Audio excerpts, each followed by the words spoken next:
Exercice 10, page 53, une question de point de vue. Donc sur cette image, on voit deux personnes qui sont sur un vélo, et ce vélo qui avance, et une personne qui est sur le bord de la route et qui les observe. Première question, le vélo roule sur une route droite.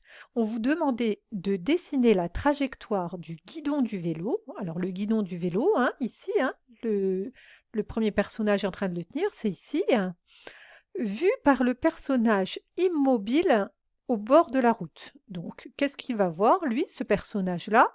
Il va voir un guidon qui avance tout droit. Donc, la trajectoire, elle est rectiligne. C'est une trajectoire rectiligne. Ensuite, on voudrait avoir la trajectoire de la pédale du vélo. Donc, la pédale du vélo, il a son pied posé dessus. Alors, on va changer de couleur. Hop, je vais mettre une couleur rouge. Voilà, là il y a la pédale, vue par la jeune fille sur le porte-bagages. La fille, en regardant ici, elle regarde la pédale et qu'est-ce qu'elle voit? Elle voit la pédale qui va toujours tourner sur elle-même.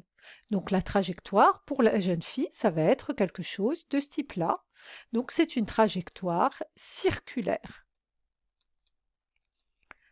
En C, on voudrait avoir la trajectoire de la pédale du vélo vue par la personne immobile au bord de la route. Donc par contre, quand lui, il regarde cette pédale, il voit pas que ça fait un cercle sur place puisque le vélo en même temps est en train d'avancer.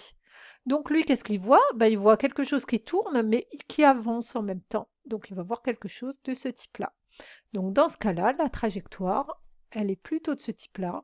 On peut parler d'une trajectoire curviligne ou quelconque. Curviligne ou quelconque. En deuxième question, on vous dit: un même objet a-t-il la même trajectoire pour tous les observateurs?